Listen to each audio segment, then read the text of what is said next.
Okay, this new video is going to be short and sweet, but I have to talk about Resident Evil Requiem because I am just overflowed with hype. With the new trailer for Resident Evil Requiem, we got a closer look at my boy Leon, look at him go! Still doing roundhouse kicks in his 50s! But we also got a closer look at our newest villain, who goes by the name Victor Gideon, which I believe is a fake name because I have a theory that this character could be Oswell E. Spencer. Look at him, the way he sits, his slicked back hair, that's Oswell. But you might be thinking, Tyler, how can that be? Oswell died in Resident Evil 5. As far as we know, yeah, that's true, you're right. However, I'm going to share two characters who have died and come back in the Resident Evil series. Resident Evil 0, James Marcus, gunned down by the Umbrella Security Service, but his body and memories were recreated from an amalgamation of progenitor virus-infected leeches. Resident Evil 1, Albert Wesker, impaled by the tyrant below Spencer Mansion. However, before that, Wesker infected himself with a mutant T-virus strain, granting him incredibly fast regenerative abilities, thus bringing him back from the brink of death. Oswell himself was taken out by Albert Wesker, who impaled him through the chest. Moments after, Wesker battled Chris and Jill. Wesker and Jill went flying out of a window and were both presumed dead for a time. Now, we didn't see what happened after that moment, but here's what most likely happened. Chris, emotionally shattered from Jill's quote-unquote death, would leave the deceased body of Oswell up to the BSAA's cleanup crew. Keep in mind, the mansion Chris and Jill were infiltrating to extract Oswell was filled with BOWs. Any number of things could have come along and infected his body. Maybe Spencer was already infected after his death, or maybe there was someone within the BSAA who secretly worked for Spencer and followed through with a contingency plan in the event of his death. There are so many possibilities and ways Oswell could easily come back. Oswell was always scheming in the shadows, so it's not crazy to say that he would have a backup plan. But if this Victor Gideon is Oswell E. Spencer,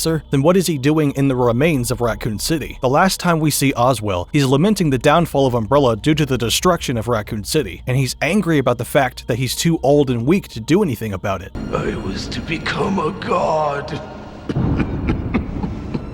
Creating a new world with an advanced race of human beings. However, all was lost with Raccoon City. Now my candle burns dimly. Ironic, isn't it? For one who has the right to be a god. To face his own mortality.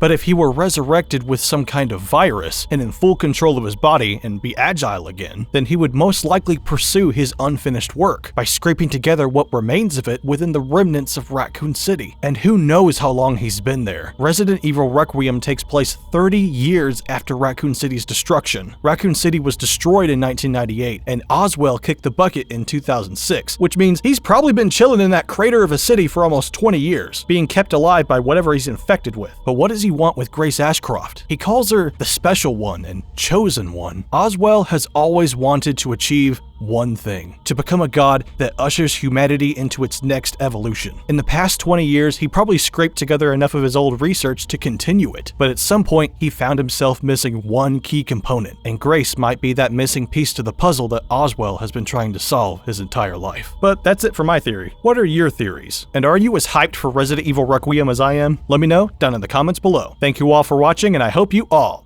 have a great day.